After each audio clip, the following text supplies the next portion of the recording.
1, 2, 1, 2. Hello, is it on? Well, let's call the register. Helen Newman. Tyler Peters. Or sorry, Tyler Peters. Good man. John Stokes. Nick Metcalf. Good man. Who else we got? Jeremy Waite. Huh? Cool. Right, my name is Chris Heffer. You got the pleasure of me talking to you for the next hour or so. I'll just crack this on. So, I thought I'd pick a slightly controversial topic to do a session on. I'm like the Antichrist of social media. So why you don't need a social media strategy? This is my chosen topic for today. So feel free to tweet using the hashtag SMW strategy today. And my Twitter handle is the other Hef. There's obviously a more famous Hef than me, so his name was taken. So a little bit about me. I started using social media in about 2004 when I was a bit younger, probably a bit slimmer. And I was a DJ, so I sort of picked up the skills of how to use MySpace at the time to try and promote myself as a DJ, very much in the same way businesses try to do today. So I was trying to make everyone think I was great and try and build up a reputation and build credibility for myself and my DJing skills. So that's kind of where it started. Over the last 8 years, I've done a variety of different sales and marketing roles. I've set up my own company doing a lot of marketing through social media. And today I work for a large organisation who does a lot of different, covers a lot of different areas of software, but I look after the social side in the UK. So hands up, who's ever heard of SAP? About half of you. This is the only sales pitch, and it's going to be not a very good one. For those of you who don't know, it's quite a big company, 60,000 people. We're in 130 countries, and turnover is about 14.2 billion. So it's a fairly sizable company, and I'm one of them 60,000 people. One of the things I think I'm quite proud of is that Forbes released the top 10 list of the most innovative companies. Although we run it ourselves, we do power the companies, 9 of the top 10 companies. So it's a reasonable kind of backroom type stance to making the world a bit more innovative. So some of the things I want to talk to you today is about the challenges I feel companies face with social. What it is, everyone's got their own opinion. Hands up who's from a marketing background or in a marketing role? Okay, so about half of you. I think a lot of people in the world think that social media was invented just to tell the world how great your companies are. I don't know if anyone agrees with that, but I think that's kind of like needs to change a little bit. What is the potential for social? I hope to try and change your perspective as to what you might think social is good for and capable of doing for your business. I want to talk a bit about the cultural change that I think you need to all have within your organisations to make the most of social, and hopefully try to raise it on the priorities lists of the sort of leaders within your business, so that if you went up to the CEO of your company and talk to him about what social can do or what it can achieve, hopefully you can have a more credible conversation than just, we've got 1 million people liking us on Facebook, something like that.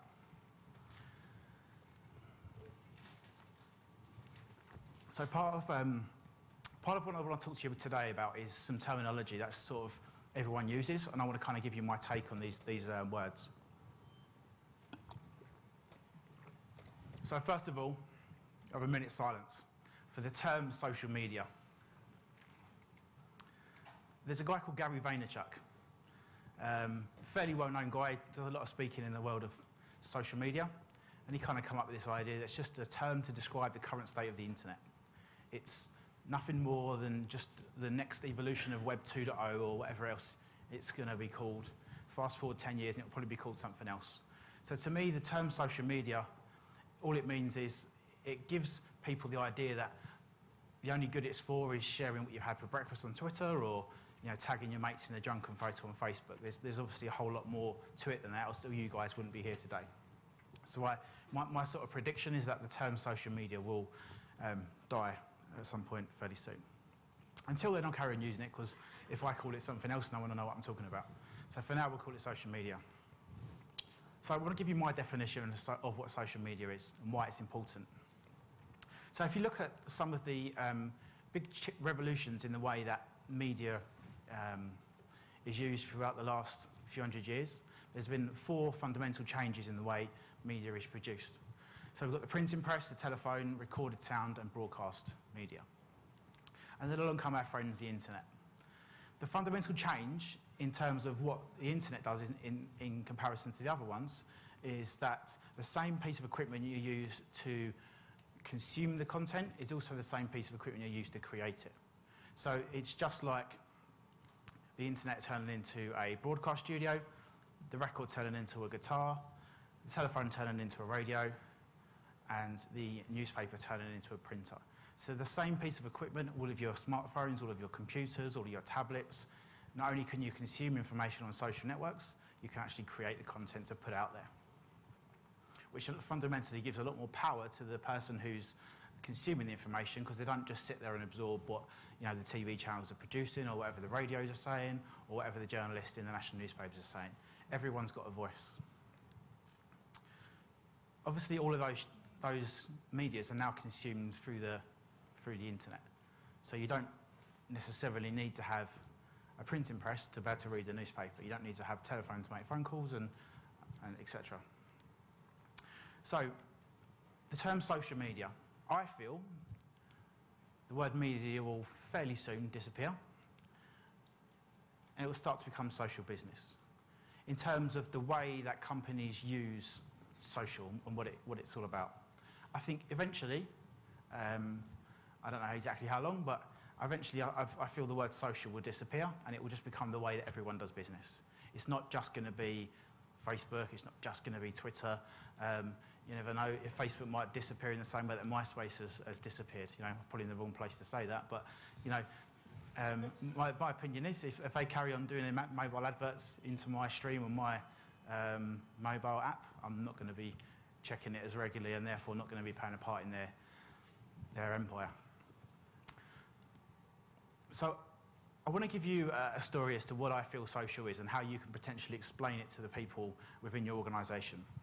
And it's a story about when I went out to dinner with my girlfriend and her nan. So her nan meets me for the first time and says, "What do you do?" So I was just going to say I work in IT and just change the subject. My girlfriend pitches up and says, he works in social media, he speaks at all these events, and he writes blogs and sits on panels and all that kind of stuff.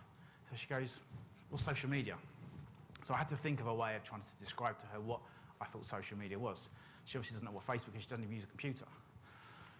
So the example that I gave to her, I said, if you rewind 50 or 60 years, you used to live in a little village somewhere, and you used to go to your local butcher. So the guy on the left is called John, and he's the butcher. So every week you go and see John, and last week he gives you some pork chops, and this week you go and have a chat with him. He asks you how the kids are, and how's your wife or husband, and you start talking to him about what you're doing at the weekend. And it comes up that maybe your family coming around for roast dinner on Sunday. So he goes, "Perfect, I've got some lovely bit of beef joint, how about that?" You know John, John knows you, you trust John, so you've got a much better relationship with that guy. This is not Amazon saying customers who bought this might like to buy this. This is somebody you actually trust, and this is somebody whose opinion you actually think is valid, and you will happily take their advice. You don't think that Amazon actually cares when they say customers who bought this might like to buy this. They're just trying to sell you something else. John, however, you trust the guy, you know who he is, he knows who you are, you go and see him every week. If he gives you bad advice, you won't go there next week. Or you'll tell him, and he'll probably apologise. So, the term social data. How many people are familiar with the term social data? A few. Social data, I think, is at the heart of what businesses can use social networks for. Typically, if you look at a company who's got some information about its customers, you're looking to something like a CRM system. So for those of you who don't know what a CRM system is, like a bit of software that enables you to keep a record of all of the customers that you do business with and all of the things that you've sold to them, etc. So the kind of information that you see on the list there is the kind of things that companies typically will know about their customers. Then along comes things like Facebook. And all of a sudden you've got a much more deeper list of things that you can understand about your companies. Just stand up there if you take a photo. So these are the kind of things that you can find out about people. You know, what do they like? Where have they been? Where are they right now? Who's checked in on Foursquare this week, right? So there's a couple of people saying that they're here. So if you give people permission to access that data, they know exactly where you are right now. So if there was a coffee shop downstairs, they wanted to sell you a sandwich and a coffee, they know you're above my office, or you're above my shop, therefore here's a 10% off voucher or a free coffee with a sandwich or something like that. So companies can know a lot more about who their customers are, so that they can start to build up a better understanding of who they are and what they might want. The real power, and I don't feel many, if any, companies have done this well, and correct me if I'm wrong, is that you can combine these two sets of information. So if you've got some kind of traditional CRM system which has got transactional data, things like what have I bought, what marketing material have you sent to me, what customer service history have I got, as in, have I complained, have something broken, you had to fix it. If you could combine that information with the sort of data that you can get out of social networks, so the more preference, desires, interests, location, all of this data, that's when you can start to build up a much better understanding of who your customers are. And I think, to be honest, even Facebook could do a lot better. The fact that one of my friends likes the Amazon page doesn't mean I like the Amazon page, right? So when that advert comes up in my mobile stream, I don't think that's cool. I don't like that. If they somehow maybe saw that I liked a certain type of music and my friend likes a band or a DJ, maybe recommend that to me, but not Amazon, because there's no reason why I'm going to like Amazon just because my friends liked it. So what is social business? So I've kind of come up with a definition as to what I feel social business is. So restoring the equilibrium of power to make the values, interests and beliefs of a customer or an employee equal to those of a company. So typically, you've got a company on one side and you've got a customer on the other side. So typically, the company has got a much more weight in the conversation. So they generally dictate to the customer or the employee what goes on and how the relationship works. Social gives a voice to the customers and to the employees, therefore restoring the balance. So because all of the customers and all of the employees now have a voice, they can congregate around common themes and common topics. For example, if Coca-Cola was to launch a new drink and for some reason they didn't test it on the market and they launched it and everyone said it was too sweet, potentially, if the whole world told Coca-Cola it was too sweet, they might be able to change the recipe to make it sweeter, or less sweet. So it's all about restoring the balance between where the power sits in the relationship between a customer and a company, or an employee and a company. So I've come up with a set of values which I believe the individual and a company should agree on. So when we talk about restoring the balance, this is kind of like the opposite to corporate greed.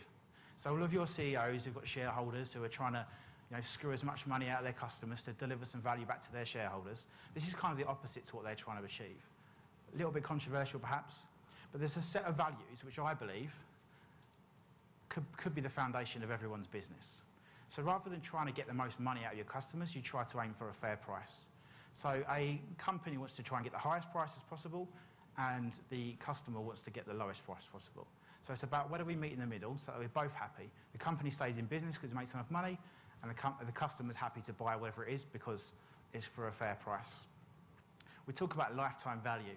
Now obviously companies look for lifetime value in their customers, but from a customer's perspective, if I bought if I bought an Apple device and I wanted to get the latest software update next year, if Apple sold it too cheap, or I screwed them out of a massive discount, and all of a sudden Apple went out of business, I can't get the latest software update. I can't get the latest apps. So if you've got people who are both vested interest in having a lifetime value for your customers, and from the individual's perspective, we're going to kind of meet in the middle. So where can you use social?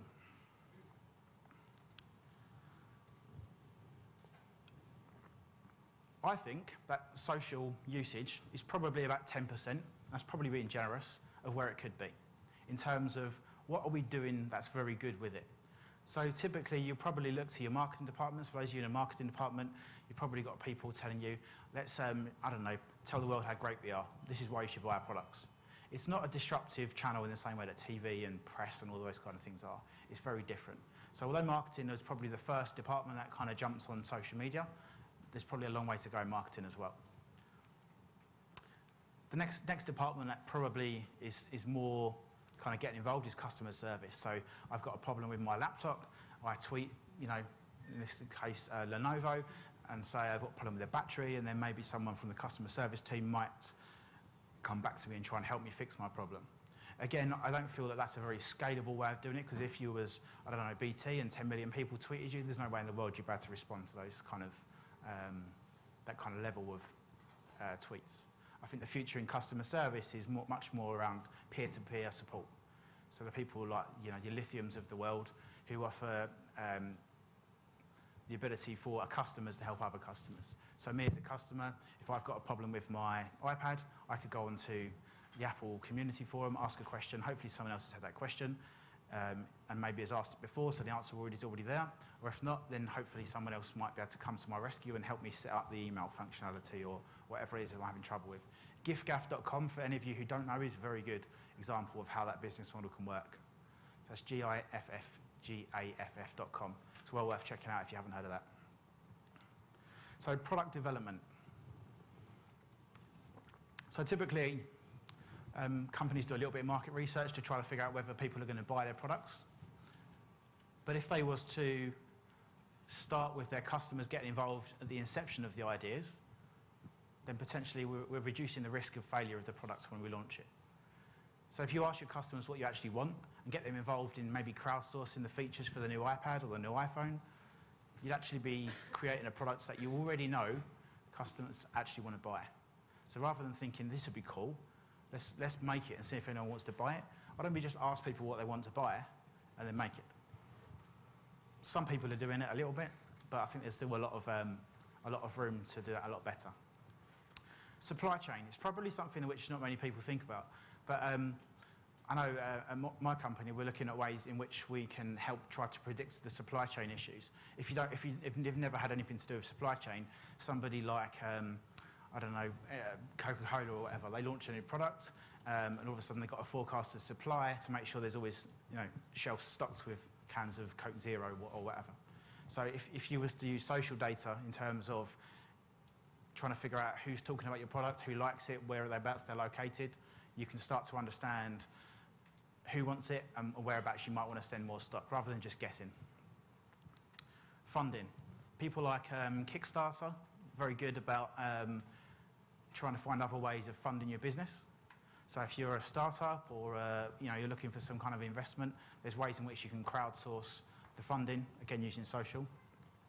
Sales, again, if you're going to be trying to sell into someone, rather than call them up and say, hey, would you be interested in buying this thing? If you was actually looking at what the person was tweeting about or what they're writing blogs about, you could say, hi, I just read your blog, I hear you're having these kind of issues. Do you know what, I've got something that's going to help you. Can I have a chat with you? All of a sudden, you're a lot more relevant and you might actually stand a better chance of trying to engage with these individuals. To be honest, pretty much anywhere else in the business. I challenge you to come up with an area of the business that couldn't be helped in some way by social. If any kind of part of the business that has to work with anyone else, some kind of social collaboration technology would potentially help them do their jobs better, sharing ideas, sharing information, all that kind of stuff. So how important is social? Can anyone tell me what these companies have in common? If I had a Mars bar, I'd give it to you. Failure. Sorry? Failing. Yes, failure. So just in the same way that species go through like an evolution, just like humans go through a process of evolving, companies like this go through a process and they die off. They didn't evolve, therefore they go out of business.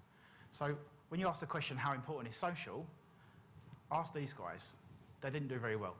They didn't evolve. They're not like the Apples of the world who create a new marketplace. I mean, who would even know what an iPad was 3 years ago? They just created a marketplace. So people like Kodak, I mean, who uses an old-fashioned camera with actual filming anymore? I mean, unless you're a pretty hardcore, you know, photographer who likes playing records and stuff, you know, chances are you've got a digital camera. So we talk about the evolution of a business. Companies need to evolve to reflect the way that the world operates. Arguably, the companies that are on this list, if they'd have evolved a bit quicker, maybe they would still be in business. I'm not saying that social media can necessarily fix this, but social is just one of the aspects which companies need to evolve to survive in this day and age. So when you talk about a giraffe, right? So a giraffe's just a camel with a long neck. So a camel would not be able to eat this tree because it can't reach. So when a company needs to evolve to reflect the fact that this is the way people are doing business and this is the way people are communicating, this is kind of a picture, if you like, which tries to represent the fact that companies need to evolve. The companies that don't evolve, well, I'll probably add them to this list next year because they haven't grown a longer neck. So one of the reasons why I feel this kind of natural selection of companies is going to happen, because people can share a lot more information about how good companies are. So it's like the survival of the fittest. Companies that are good will get better. Companies that are bad will have a choice. They can either fix the problems that social identifies, or they can say, do you know what? I don't care. And then they'll probably go out of business. Social is just going to speed up that problem. Sorry, that process. So companies that have good things to say, people will talk about them, and they will get better. People will recommending companies to other people. But also the bad things, right? So if someone does something bad, someone go on Twitter and say, you know, can't believe I just found a hair in my dinner or whatever. All of a sudden, all your friends perhaps won't go to that restaurant. So again, if you use the analogy that I mentioned earlier at the butchers, how long do you feel this butchers would be in business for if everyone was talking about them saying bad things? They probably wouldn't be around for very long. So if anything, it's almost like we're going back to more old-fashioned way of doing business. Companies have got away with basically just, I don't know, doing some marketing campaigns and skirting over the fact that they're actually not very good. I feel if you are actually a good company, you'll get better. If you're a bad company, social is just going to enable you to highlight all of the problems that you've got and give you an opportunity to fix them. How many CEOs actually know what the problems are at the ground floor? Probably not many, right? I can see someone agreeing with me. So the CEO live in their own little bubble, right? They surround themselves with yes men who basically just go, yeah, that's a great idea, let's do that. And then everyone fears for their jobs, and no one actually says what they think. Well, social, everyone's got a voice. Everyone's got a voice. So whether you're the receptionist, whether you're the cleaner even, whether you're the CEO, everyone, in some respects, has got an equal vote. Everyone's got a voice. I know I've personally come up against challenges internally when people who are in authority perhaps don't necessarily like the fact I've got a voice because it gives the impression that I've got authority when actually I haven't. But the people that don't necessarily understand how social work feel threatened because I understand how our social communities work internally and I can gather a bunch of people around a shared set of beliefs. And the people who are at the top of the tree don't necessarily like that. So it causes a few issues because the culture of the business is not quite right. So who would say there's someone in their company that's scared of social media? Put your hand up. So what are they typically scared of? I think they're scared of the unknown in terms of how it can be used. For example, explain to here in terms of where I work at Nationwide Building Society. Yep. You've got the marketing department, then you've got internet channels where I work, and the marketing department are not used to using social media on a big brand scale because they're unused to it. So it means then if they run a TV ad, they're kind of comfortable with that. They might not track results specifically, but they're used to doing it. Because when we run a social media campaign, they really want to see the stats because it's something they're not used to. So I think it's mainly down to the fact that over the course of their professions and their careers, it's just never really come in. Whereas somebody like me, because I've come from the outside and I've been investigating it myself, I've brought that sort of expertise in. But it's just the fear of the unknown mainly. Anyone else got any things that their companies are scared about? Have you got a mic at all? Sorry, I think the gentleman in the... Wasting money. Sorry? Wasting money. Anyone else? What are companies scared of? Security, Security? control, information, outflow outside of the company. Okay. Losing control, like you say, giving customers a voice. Is that wrong? Tackle. Complaints, basically. Okay, complaints. Negative press. We work with them working advertising for clients, they're scared about negative press. So what sort of things do you think they would consider negative press? What kind of things were they worried about getting out? Well, we find like a lot of facing into a lot of contact about products and problems with products. And we've always said, you know, they try and the way you react to them, the way you should react, like you say, in the butchers. But it's getting that idea to the, I guess, volunteers. That's the best way of doing it. But one of the things which I've personally faced is what will our customers think if they find out about ... Right? So just in your respect, so there's something wrong with your product, right? So what are we going to do if everyone identifies the fact we've got something wrong with our product, right? So the battery doesn't work on my laptop. There's a million people going, the battery doesn't work on my laptop. Okay, well, why don't we just fix the problem on the battery, right? We just save some money in R&D. We just listen to these guys that are telling us what's wrong with our product and then fix it. One of the ideas I've got that is social's a bit of a barometer for making decisions. If you make a decision in your business that you don't want people to know about, then maybe you shouldn't do it. So if you decide we're going to try and screw our customers for get an extra 10% more margin out of them, and you're worried that they might find out about that, then maybe we don't do it.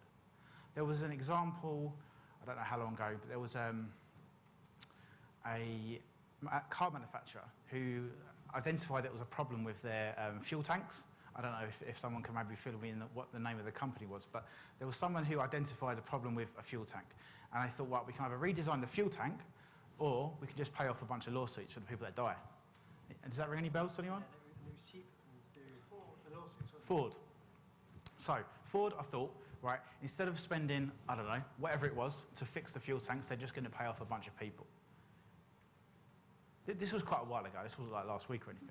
But that's the kind of decision that if anyone actually made, that today, potentially Ford would go out of business. Who would want us to risk their children in the back of a car which might explode because Ford can be bothered to redesign the fuel tank?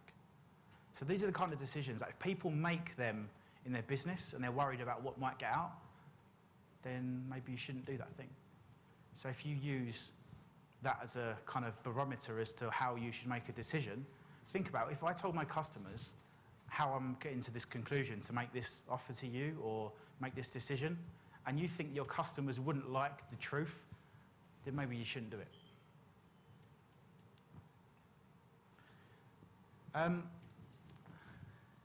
So hands up who's spent money on buying something to help them use social? 1, 2, 3. Now, I know this is a little bit of a contradiction because I work for a software company. We sell loads of stuff, right? But one of the things I want to kind of get across is that all of these companies, and probably a few more, will happily try and sell you something to help you do whatever it is you want to do. They'll try and shoehorn their product to help you do something you probably didn't even realise you needed to do. Or maybe you did, one way or the other. I want this little camp man to tell you to stop, right? A little camp stop sign. One of the things I think you should all consider before you spend any money with anyone is what you're actually trying to achieve as a business. There'll probably be a sales guy like this, right? Someone with slick back hair, trying to sell you something or another. One of my bugbears, if you like, with social is that the people that try to sell it don't necessarily live it. I think I might not be the best person in the world, but I believe in social and I use it for its full extent. So if you wanted to talk to me about how you'd use social in your business, I live and breathe the stuff. I write blogs, I tweet, because I think it's the way that the only way I can be successful is as an individual in this world. So if you try to talk to somebody who's trying to sell you some kind of social something or another, just look them up on the internet. You know, social is something which everyone can benefit from. If they're not using it, they don't believe it. They're just selling you a box. It might as well be a chair. Right? So just in the world of the unknown, social is very, very new. If you want to trust people that are actively using it themselves. So first of all, stop. One of the biggest points, if I could leave you with one bit of advice, is that it's more about a cultural change than it is a technology change. I'm not clever enough to make this up, but Brian Solis said it's something like it's more about psychology and sociology than technology. And again, I work for a software company, right? I probably shouldn't be saying that, but I feel if you don't get the culture of a business right, every bit of money you'd spend with any of these people is going to be a waste. No one's going to buy into why you should do it. No one's going to care. It's not going to be high enough everyone's priorities. So think about the cultural change you need to do. You need to make within your business to help people understand what it is that you're trying to achieve. So obviously, what you're trying to achieve as a business. So anyone know who said this famous quote? The future of business will be more honest, open and transparent. Me. This is my idea about what I think social is. Hopefully it might be famous one day. So I've kind of come up with this idea that this is the next evolution of what people think social is. It's far much more than social media, Facebook, Twitter, whatever. It's all about the foundational values about what your businesses stand for and what you're trying to do in your life and in your career. As a result, I've started a little website. This is a personal project. It's nothing to do with my company, and I'd be very happy if any of you wanted to contribute or just give me some feedback. I've got this idea that if I could put together a place on the web where everybody can kind of congregate, I've got the idea that I can crowdsource a business model which is not held back by tradition or heritage of the way other things have been done in the past. So I've got this idea that everyone always says we can't do that for this reason. Well, hang on, let's just forget about that. Draw a line in the sand.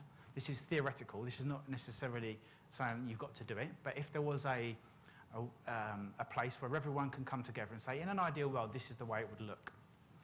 So I've got this idea that I'm going to try and do a crowdsourced wiki business model, so anyone in the world can log on and contribute their ideas to it. I've got this idea that I've come up with like a way of a gold, silver and bronze level award, which is self-awarded, to say to what level you adhere to these values. So maybe bronze is, I think they're cool, but I can't change my business enough to get a higher medal. Maybe silver is I do some of these stuff, and maybe gold is that I live and breathe this way. So I've got this idea that it's a self-awarded badge that you can give yourself. If it's something which you feel you want to take to the core of your business, you get the gold one. But you award it to yourself, and I believe it should be crowd policed. So if you are, there's no kind of authority to say you shouldn't have it, but the people of the world that are a part of this community that see this gold badge on someone's website, if they get screwed over by somebody, then they go to this website and then they say, you know what, who else has been screwed over by this company? Maybe it was a mistake, or maybe there's 100 people that think the same thing. All of a sudden, you've got a place where people can actively say whether a company is adhering to these set of values or not. So I'd be very grateful if any of you could give me your feedback on that site. This is a very, very small site. I only started it last week. But there's basically a little mission statement I've kind of put together. Like I said, it's a total side project. It's something I do in the spare time, but it's something which I feel if people could take these kind of values to the core of their business, then it would be a better place for everyone. This is not about trying to make myself famous. If anything, I would rather step out the spotlight and get everyone else to do it. I just want to try and start a movement in this kind of way. So, in kind of answer to, it's not about, the title of the presentation was why you don't need a social media strategy. The way I'd like you to look at it is, it's not about having a social media strategy, it's about aligning social to your business strategy. So if you was going to have a conversation with any business leader, director, VP, CEO, CMO, whatever, if I said to the CEO of a company, what are your top 3 objectives? I don't know, which might be grow market share, it might be reduce costs, it might be, I don't know, whatever else it is. Those are the things that you should try and tie social into. Not, I don't know, like some little branding thing over there or whatever. That's not going to ultimately get your CEO's attention. If you want to make social media credible in your organisations, try and figure out something that you can actually do with it, which someone's going to care about. Because as much as there's companies out there selling you brand, social, analytic tools, yeah, they've got their uses. But, you know, ultimately, if you want it to be on the kind of agenda of the top people within your organisation, you need to be doing something with social that these guys actually care about. And with that, I'll open it up to any questions. Got a mic? Stunned silence. Have you got a mic? Sorry. Just shout. I'll repeat the question for the live broadcasters at home. So when you mentioned at the beginning the equilibrium and between the company Do you want to just say that question again? Thank you. There's like 1 million people watching us on YouTube or whatever. Right, so, is it working? Is the mic on? Yeah? One, two. Maybe like point it at you like. Okay. That's it, cool. Yeah. One at the beginning, you were mentioning the the equilibrium between company and individuals, and Yes. how you would enable these companies and individuals to have proper relationship together. I was just thinking that actually individual, let's say as a customer, but also as an employee, you don't have a relationship per se with a company. You have a relationship with other individuals that work for the company. Let's say the Facebook social media manager, the Twitter guy, the guy on the phone for the CRM and stuff. So how does that fit in for you when as a CEO or some project manager, you put together a team for your company, because it's definitely individuals and not. Yeah, definitely. I mean, I suppose the two things I'd like to say, I didn't necessarily mean a relationship. It was more about the balance of power between the two parties. So it's more a case of typically a company wins in the power struggle between these two parties. So I guess that's what I'm trying to restore the equilibrium. I'm not saying you shouldn't have a relationship with people, but I'm saying you probably do have one.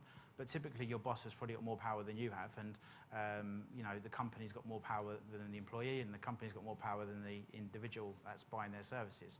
So that's probably what I'm talking more about, to try and restore, more so than building relationships. I guess you should have that anyway, and you probably do have it on some level already. What was the second part of it? There was something else I had in my head to say. It just reminds me of Karl Marx a little bit, the power struggle between. But I mean, I do feel like I'm a bit of a hippie in some respects, right? It's like a bit flower power and all that kind of stuff. But do you know what? The older I get, and I'm just 30, I feel that these things are more important in the world, and I sort of feel like if I can help start a movement which makes the world a better place. I know it sounds really hippie, and the young people might probably thinking I'm trying to make money, right? That's how I used to think. I used to think, my only goal in life is just to make a lot of money and buy a Ferrari. Don't get me wrong, I still want a Ferrari, I still want a lot of money, but I feel that if I do the right things, I will be rewarded for doing those things. So I guess that's my excuse for perhaps coming across a bit hippie-ish in my kind of values and stuff. Also, you just said something about the CEO not knowing what's happening on the ground. And isn't there also like a shift of power within the company where basically, because you're the social manager, you've got the voice in social, you're going to be the one communicating the real value as opposed to your CEO. So is it shifting also not only the internal-external relationship, but also the verticals one? Definitely, because I feel like I've got myself to a position of authority in some people's eyes without actually getting the job title or having the authority. So because I'm active on internal communities and external communities, people perceive me to be more important than I am. And I feel if you're a CEO that doesn't blog, tweet, or write on internal communities and all that kind of stuff, then you're missing a trick. People are going to overtake you. I don't know, somebody said something like, if you're not, people are going to be hired CEOs in 5 years' time by their social kind of profiles and stuff like that. I'm sure somebody can correct me, some Forbes stat or something. But if you're not using social, I think you're going to get left behind. And I feel like you're totally right in saying the people at the bottom who have got a voice are having a louder voice than the CEO at the top. One bit of advice I would give you, if you was ever trying to encourage your senior people to try and use blogging and what have you, if you can help align it to something that they're trying to do personally, right? So, I don't know, communicate with a lot of people or share the ideas or values or whatever it is they're trying to do. If they get asked a question on an email, right, they're all busy people. If they could answer the question on a blog rather than in an email and send the person an answer to the question and say, here it is, go and look at it, you're actually saving them time. So they're not actually doing any more work. Someone says, oh, how do I do this or how do I fix this problem or whatever, depending on whether it's an internal or an external kind of question that you can answer publicly, ideally stick it on your company blog. So if your customers ask you a question, how does this product work, or how do you do this, or what's your thoughts on that? If you can share it externally, that's a great idea. If you can't, just stick it on an internal blog. And from their perspective, the buy-in that you hopefully will get from them is because they go, well, rather than 10 people ask me this question every month, I'm only have to answer it once. And if people realise that the answer is more than likely going to be on this blog, they won't even bother asking them the question in the first place. So it will help them speed up their productivity. Again, it's like a cultural change, but I feel that's how you can get a bit of buy-in from more senior people. Any more questions? Hello. I was just going to say, I think there's lots of companies where people would pay thousands to make sure their CEO wasn't on Twitter. and that the senior people weren't on Twitter. Yes. Because, you know, for a lot of companies, essentially, are quite bad things who spend billions of pounds on advertising every year to give the impression that they're nice and good and kind and wonderful for the environment and everything else. And whilst I admire the idea of transparency and kind of everybody kind of pulling together and being open, I kind of think for a lot of companies, that's not what they're about. And I think that if they were suddenly to say, actually, we did poison that well, and all those animals did die, but, you know, here's an animated GIF, it might be a bit of a disaster. Well, if you refer to the kind of idea around the sort of evolution of companies and the good get better and the bad die, I think it's just going to speed up the process. If they're actually poisoning wells rather than cleaning the water or whatever, eventually people will find out that stuff and they'll have to do something about it. I'll give you an example. I went to a nightclub in Bournemouth, and it was like, you know, I don't go to Bournemouth very often, but I thought I'm just going to go to this club, and I find the best one. A bunch of people recommended it to me. And I went there, and the service I received was terrible, right? I booked a table in the Champagne Lounge for my mate's birthday and what have you. And the woman, you're laughing, like, have you been there? Or? Okay. So I booked a table in the Champagne Lounge, right? So you're thinking, like, this is the best place in Bournemouth. This is going to be a sophisticated kind of place. I turn up, I get plastic glasses. The waitress can't even pour a glass of champagne, right? She goes like this, and I get, like, more bubbles in it than I get champagne. And it just went from bad to worse. So they started giving me some free stuff because the waitress was realising that I was not very happy about the service I was getting, and she started giving me more stuff. I was thinking, I'm just going to drink this bottle of champagne and go. So she gave me some free shots, she gave me some free beer. I was like, I'm still just going to drink this stuff and I'm going to go. So on the way out, I was still respectably sober enough to talk to the manager, so I asked to see him. I had a conversation with him. He took me to the back, and, you know, I just explained the situation. I said, you know, I'm not a drunken idiot. I'm just going to tell you what it is that, how experienced it is that I've received at your venue. And he said, you know what, I'm really sorry. Here's a bottle of vodka, right? So he gave me what the list price was 130 quid. Vodka probably cost him 20 quid. But all he did was just try and buy me, right? I'm not going to go back there because that's not what I wanted to hear. I didn't want him to give me some free stuff. And obviously it was nice, I liked the free stuff, but that's not going to buy me as a customer. If he'd have said to me, do you know what, this is a big problem for us, and I really value your input into trying to fix this thing. How about, can I give you a call on Monday morning, we'll have a chat about it, and then maybe I'll invite you back in 3 months, give me some time to try and sort these issues out, come back and tell me what you think. All of a sudden, he's bought me as a customer. Like, you know, he's made me realise that I'm actually important, rather than just trying to bribe me into wanting to come back to his venue, which I'm never going to go back to. He's actually given me a reason to kind of go back. I don't know quite what tangent I was going off on there, but I'm sure it was somehow related to whatever you was asking me.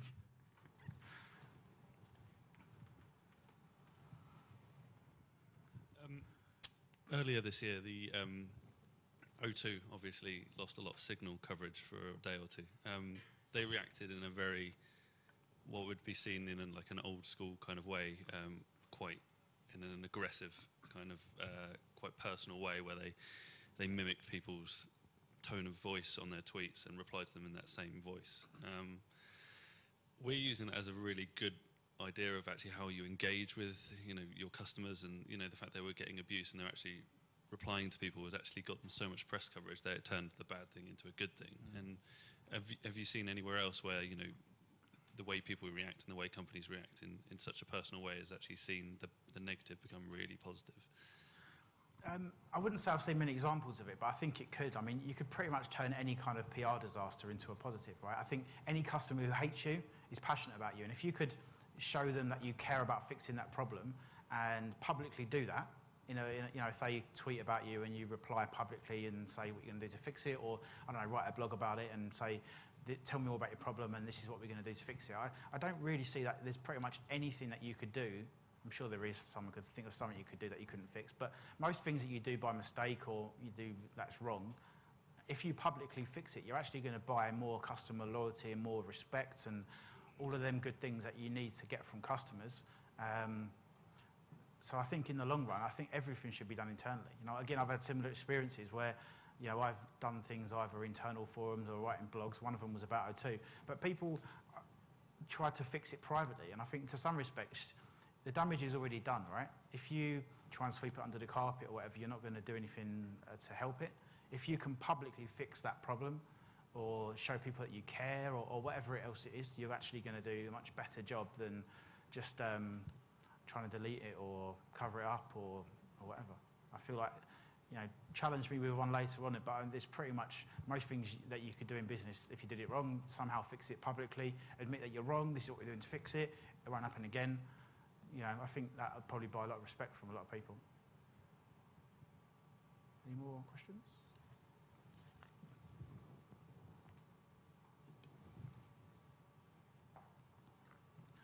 What do you think of these kind of ideas? Is this something, I know obviously it's a fairly controversial way of looking at it, but is it something that you could take away to your businesses to try and implement that kind of cultural change?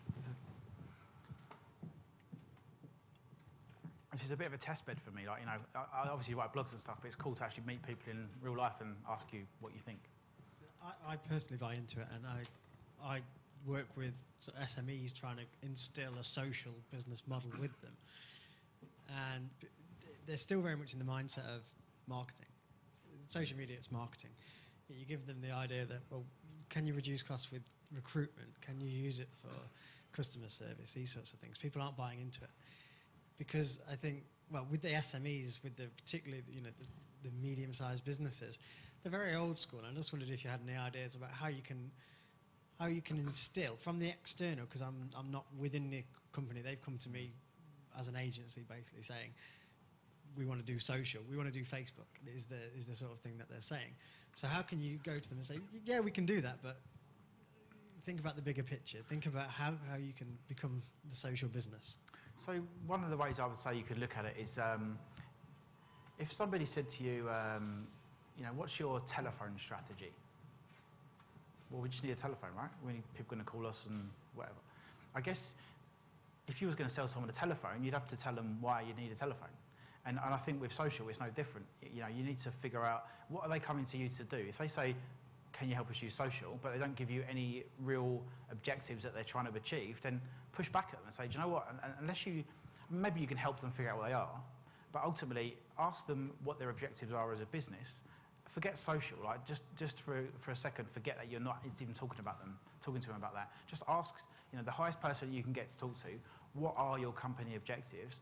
And you as an individual, either off the top of your head or go away and do some research to figure out a way in which you can say, what are your top 3 objectives? And if you can help them hit 1, 2, or ideally 3 of them by doing something, you know, forget marketing. I mean, obviously, if you're in a marketing department, that's obviously your job, right? But if you're in some kind of consultative role where you're just there to help businesses change, do things differently, whatever else it is, just try and figure out a way you can help them achieve their objectives. I'll give you a very quick example. Someone was saying to me, I don't see the point using social or whatever, and it was someone that was trying to find an answer to whether our software could do something. So he was emailing 10 people and they was forwarding it on to 10 people, and all of these people were just trying to find someone in the company out of these 60,000 people that knew the answer to this question. And I said to him, like, if you just put that into a community, there's a bunch of people who are probably already experts in that area. Right? Most of them probably won't even know because we're just such a big company, right? But just post that question into an internal community. Maybe the answer's even there already. Or if not, hopefully someone will answer it in a couple of hours, a couple of days, or a week, or whatever. But it'd be damn sight easier than trying to email every single person on every distribution list for every kind of part of the business. So that guy goes, oh, I get it now. You know, next time I've got that problem, I'm going to go to him with that way of looking at it. So I suppose, just to summarise that, you know, find something they want to achieve and help them achieve those things. Don't try and make them do something different. If a Facebook page is not going to help them achieve their objectives, don't do a Facebook page. So any other feedback on these kind of ways of thinking or this kind of cultural change?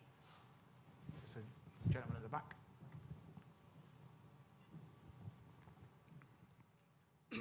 Sorry about that. Yeah, question. We, well, the company that my company and my partner's company, we do consultancy, very similar sort of thing, you know, social business, that idea.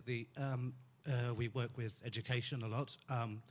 We have 6 members of staff, not 60,000. But the big problem that we come across a lot of the time is, excuse me, is if you, for example, if you want someone to be an active member of a social community through Twitter or Facebook or whatever, a lot of time that's done on their own time. So how do you deal with problems, say, with working time directives and unions and all that sort of business of people, how, if you're asking people to do it on their own time, how do you sort of deal with that in terms of, rewarding them for what they do? That's, to us, it's quite simple. We do it because we do it. But to someone, if you're trying to sort of not force, but you're trying to encourage someone to be active in that space, sort of how do you deal with, their demands in terms of, how much effort or how much work they're putting into it? I guess, again, you've got to try and align it to something they're trying to achieve as an individual. A lot of the stuff I do in the social world, I do in my own spare time, just because in my job description, it's not finding cool stuff to tweet out, and it's not writing blogs necessarily. So I think it's the right thing for me to do as an individual. I think the culture within my business, as much as probably everyone else's business, is not in your job description to write a blog or whatever. So until I can more accurately prove that this blog has generated this lead, which has generated this opportunity, I think I've got to continue doing it, because it's something that I feel passionately that I should be doing. I don't know if you've ever seen like this bell curve adoption, right? So it's like this kind of shape. And different people sit into different parts of this curve. You've got the innovators, the early adopters, and then you've got the early majority, the late majority, and the laggards. So I guess you want to find the innovators and the early adopters who don't need to see that there's proof where it works somewhere else. The reason why I started writing a blog isn't necessarily because I saw someone else do it. I thought I want to get a bit of a success. I just thought this is a cool idea. I think it's the way I can be successful. And the more I get involved, I think it's the only way I can be successful. If I had to sell things by just cold calling 100 people every day, I'd go nuts. It's not how I want to do business. I suppose from a sales perspective, as in that's kind of what my job is, I suppose I'm looking at it more from a marketing perspective. As in, if I can educate the world as to why they should buy stuff, then they'll buy it, right? It's almost like you kind of don't need salespeople. If your marketing is that good, the salesperson is just going to take the order. So I suppose in my perspective, I'm trying to use social to help achieve the ultimate objective, which is to sell something. But it's not about me trying to convince you that you need to buy this. It's about me helping to educate the people that are going to buy stuff as to why they might want to buy it, rather than just trying to sell them something. So a bit more like the pull marketing model rather than the push. Anyone else got any feedback as to how these kind of ideas might work in their business, or what objections you might face if you said to your CEO, you need to be more transparent? There's a gentleman here.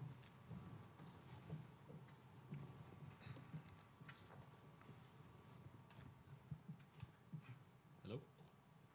Just speaking to the end of it, I should be right. Hello? Yes, sir? I had experience of setting up innovation team in one of the investment banks in the technology division, and went for the cycle of obviously the resistance, and I agree that the culture change is the most difficult one to achieve, and probably also the dangerous one. So it's crucial that whenever you're trying to implement something new, you do have this core team of people who are passionate about it, and that they have credibility in the organization, because people will follow them,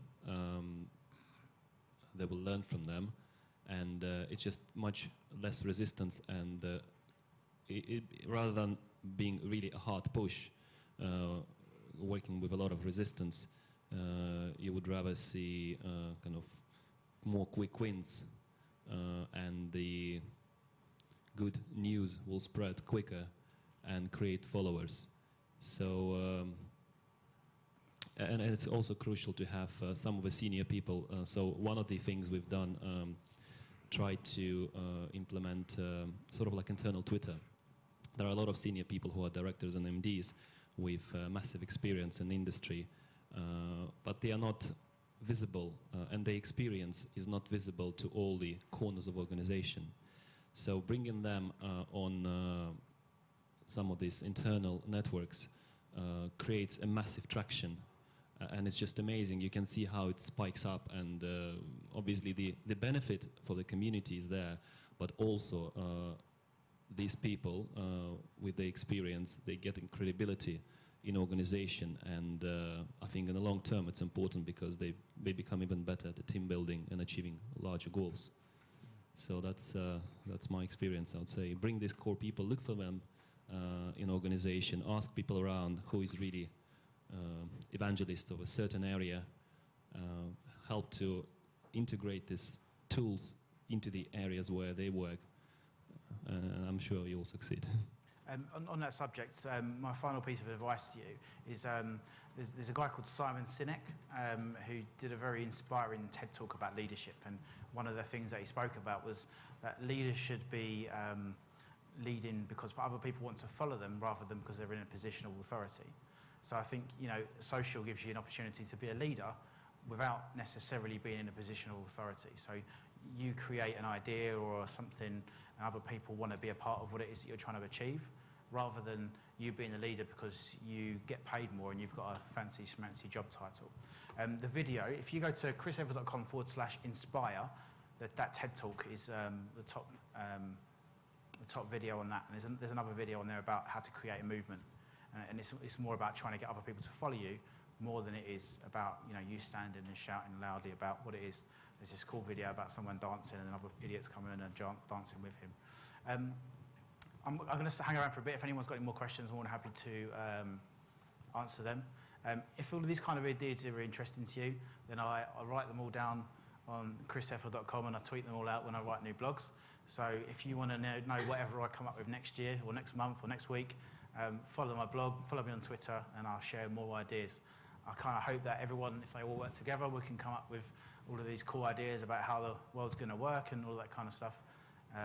And that's where I document my findings on the path to this cool place that we're all going to live in a few years' time.